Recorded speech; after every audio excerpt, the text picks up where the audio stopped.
గౌరవ ముఖ్యమంత్రి చంద్రబాబు నాయుడు గారికి, NTR memorial trust managing trustee Bhuvaneswari గారికి, ఉప ముఖ్యమంత్రి నాకు అన్న సమానమైన పవనన్నకి, మీ అందరి బాలయ్య, నా ఒక్కడే ముద్దల మావయ్య బాలయ్య బాబు గారికి, ఈ ఈవెంట్ హీరో నా మిత్రుడు తమన్ గారికి, ప్రజాప్రతినిధులు, ఇక్కడ విచ్చేసిన విద్యార్థులందరికీ పేరు పేరున నా హృదయపూర్వక నమస్కారం. తలసీమియా బాధ్యతల సాయం కోసం చేపట్టిన ఈ కార్యక్రమానికి అనేక మంది దాతలు రూపాయి నుంచి లక్షల్లో సహాయం చేసినందుకు మీ అందరికీ మేము రుణపడి ఉంటాం. ఎన్టీఆర్ ట్రస్ట్ అంటే చిరునవ్వు, ఎన్టీఆర్ ట్రస్ట్ అంటే ఒక భరోసా, ఎన్టీఆర్ ట్రస్ట్ అంటే ఒక నమ్మకం. విశ్వవిఖ్యాత నట సార్వభౌమ స్వర్గీయ శ్రీ నందమూరి తారక రామారావు గారి స్ఫూర్తితో, చంద్రబాబు నాయుడు గారి ఆలోచనతో, భువనేశ్వరి గారి ఆచరణతో ఈరోజు ఎన్టీఆర్ ట్రస్ట్ నడుస్తుంది. 1995లో ఒక అడుగుతో మొదలైన ఎన్టీఆర్ ట్రస్ట్ అహర్నిశలు తెలుగు ప్రజలు ఎక్కడున్నా వాళ్ళకి అండగా నిలబడింది. విద్య, వైద్యం, స్వయం ఉపాధి, అదేవిధంగా ప్రకృతి వైపరీత్యాలు వచ్చినప్పుడు తెలుగు ప్రజలకి అండగా నిలబడింది ఎన్టీఆర్ ట్రస్ట్. స్త్రీ శక్తి పేరుతో వేలాది మహిళలు కూడా స్వయం ఉపాధి అందిస్తుంది ఈ ఎన్టీఆర్ ట్రస్ట్. ఇక్కడున్న మీ అందరు తెలుసు, 226 రోజులు 3132 కిలోమీటర్లు నేను పాదయాత్ర చేశా. ఆ యువగలం పాదయాత్రలో అడుగడుగున ఎన్టీఆర్ ట్రస్ట్ చేసిన కార్యక్రమాలు కానివ్వండి, లేదంటే ఎన్టీఆర్ ట్రస్ట్ వల్ల బాగుపడిన పిల్లలు నన్ను స్వయంగా కలిశారు. దాంట్లో మీకు కొన్ని ఉదాహరణలు నేను ఇవ్వాలి. అనంతపూర్ జిల్లాలో శ్రావణి అని ఒక చెల్లి నన్ను కలిసింది.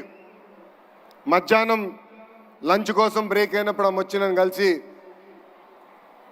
ఆమె బాధ నాకు వ్యక్తం చేసింది. చిన్న వయసులో నాకు అవగాహన ఉన్నంత వరకు 2005, 2006లో వాళ్ళ తండ్రి తగరగుంట ప్రభాకర్ గారు పిల్లలందరూ, అంటే ఆయనకి దాదాపు 6 పిల్లలుంటే వాళ్ళందరినీ ఒక సలూన్కి తీసుకెళ్ళి హెయిర్ కట్ అయిన తర్వాత తిరిగి ఇంటికి వెళ్తుంటే ఆనాటి పాలకులు ఈ చిన్నారు ముందల ఆ ప్రభాకర్ని చంపేస్తాం జరిగింది. మా చెల్లమ్మ శ్రావణి ముందల ఆ ప్రభాకర్ని చంపేస్తాం జరిగింది.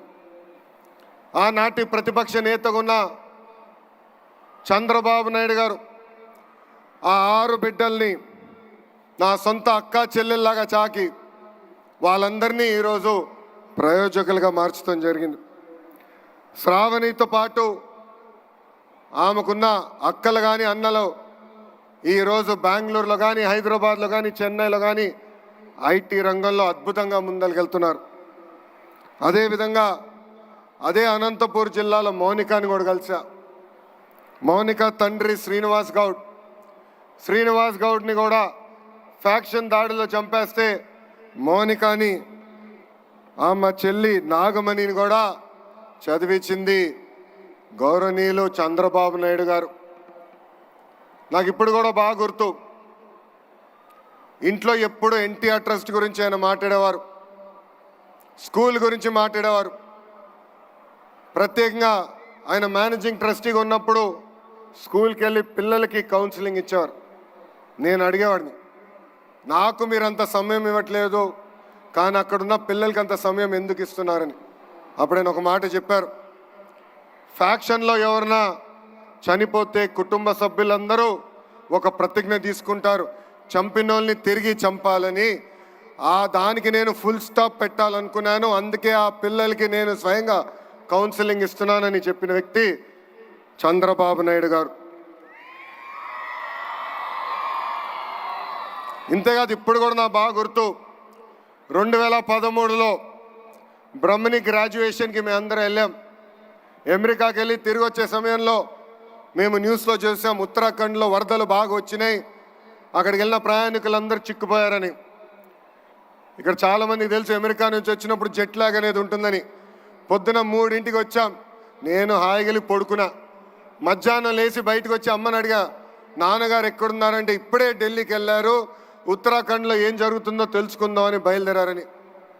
అక్కడ బయలుదేరిన వ్యక్తి ఢిల్లీ నుంచి ఉత్తరాఖండ్కి వెళ్ళి ఏకంగా 510 మంది తెలుగులు అక్కడ చిక్కుకుంటే ప్రత్యేక విమానం వేసి వాళ్ళని హైదరాబాద్కి తీసుకొచ్చారు. అంతేకాదు మాకు చెప్పారు, హైదరాబాద్లో మీరు రిసీవ్ చేసుకోండి, వాళ్ళకి ప్రత్యేక వాహనాలు బస్సులు ఏర్పాటు చేయండి, తిరిగి వాళ్ళ ఇంటికి చేర్చే బాధ్యత మీరు తీసుకోండి అని చెప్పిన వ్యక్తి గౌరవ చంద్రబాబు నాయుడు గారు. ఇవన్నీ మీకు ఎందుకు చెప్తున్నానంటే, ఒక మంచి పని చేయాలంటే మంచి మనసు ఉండాలి. సమాజంలో ఒక మార్పు తీసుకురావాలంటే ఒక సంకల్పం ఉండాలి. అదే సంకల్పంతో అన్న ఎన్టీఆర్ పేరుతో ట్రస్ట్ ఏర్పాటు చేశారు చంద్రబాబు నాయుడు గారు. ఉత్తరాఖండ్ వరదలేమి, హుదూద్ సైక్లోన్ ఏమి, తిట్లి కానీ, మొన్న జరిగిన విజయవాడ ఫ్లడ్లు కానివ్వండి, పెద్ద ఎత్తున ఆదుకుంది ఎన్టీఆర్ ట్రస్ట్. అంతేకాదు కోవిడ్ అప్పుడు అన్నమయ్య డ్యామ్ గేట్లు కొట్టుకుపోతే ఆనాటి ప్రభుత్వం స్పందించబోయినా 48 కుటుంబాలకి ఆర్థిక సహాయం చేసి అండగా నిలబడింది ఎన్టీఆర్ ట్రస్ట్. ఇంతేకాదు కోవిడ్ వచ్చినప్పుడు మాస్కులు, మందులు, ఆక్సిజన్ కాన్సన్ట్రేటర్లు కూడా అందించింది మన ఎన్టీఆర్ ట్రస్ట్. గత 28 సంవత్సరాలుగా అనేక కార్యక్రమాలు చేసింది ఎన్టీఆర్ ట్రస్ట్. ఒక ట్రస్టీగా నేను కూడా దాదాపు 5 సంవత్సరాలు ఎన్టీఆర్ ట్రస్ట్ కోసం సేవలు అందించాను. ఈ 28 సంవత్సరాల్లో సుమారుగా 8,70,000 పేషెంట్లకి బ్లడ్ అందించింది. ఇంతేకాకుండా 100 పిల్లలు తలసీమతో బాధపడుతుంటే ఆదుకుంది ఎన్టీఆర్ ట్రస్ట్. ఇంకో పక్కన 13,000 హెల్త్ క్యాంపులు ఏర్పాటు చేసి దాదాపు 23 కోట్ల రూపాయలు ఖర్చు పెట్టి ఉచితంగా మందులు కూడా అందించింది ఈ ఎన్టీఆర్ ట్రస్ట్. ఇప్పుడు కూడా ఎన్టీఆర్ సంజీవని పేరుతో ఆరోగ్య కేంద్రాలు కూడా నడిపిస్తుంది. ఇక్కడున్న చిన్నారులు కూడా ఉన్నారు. 2020 మంది చిన్నారులు ఎవరైతే తల్లిదండ్రులు కోల్పోయారో సొంత బిడ్డలుగా ఆదుకుని వాళ్ళ కష్ట సుఖాలు తెలుసుకుని కేవలం 10వ తరగతి వరకు కాదు, ఇంటర్, హైయర్ ఎడ్యుకేషన్ మొత్తం చదివించి వాళ్ళ జీవితాలు కూడా సెటిల్ చేసింది ఎన్టీఆర్ ట్రస్ట్. ఇంకా మా తల్లి నాయకత్వంలో దాదాపు 7,531 మహిళలకి స్త్రీ శక్తి పేరుతో కూడా స్వయం ఉపాధి అందించింది ఎన్టీఆర్ ట్రస్ట్. నాకు స్పీచ్ చాలా ఉంది, కానీ దేవాంశ్ ఇప్పుడే చెప్పాడు 5 నిమిషాల కన్నా ఎక్కువ మాట్లాడొద్దని. ఇక్కడ అందరూ వచ్చారు, మ్యూజికల్ షో చూసేదానికి వచ్చారని చెప్తాం జరిగింది. ఇప్పుడే ముద్దుల మామయ్య, బాలమామయ్య చెప్పినట్లు ఒక పక్కన బస్వ తారకం, ఇంకో పక్కన ఎన్టీఆర్ ట్రస్ట్ చాలా అద్భుతంగా తెలుగు ప్రజల కోసం అహర్నిశలు సేవ చేస్తున్నారు. ఇంత అద్భుతమైన అవకాశం, ఇంత చక్కటైన అవకాశం ఆంధ్ర రాష్ట్ర ప్రజలు మా కుటుంబానికి ఇచ్చినందుకు జీవితాంతం మేము రుణపడి ఉంటాం. ఇంతేకాదు రాబోయే రోజుల్లో ఎన్టీఆర్ ట్రస్ట్ మా తల్లి భువనేశ్వరి నాయకత్వంలో పెద్ద ఎత్తున బ్లడ్ బ్యాంకులు కూడా ఏర్పాటు చేస్తాం. నేను అహర్నిశలు వాళ్ళు చెప్తున్నా, బ్లడ్ రీసెర్చ్ ఇన్స్టిట్యూట్ కూడా ఏర్పాటు చేస్తాం.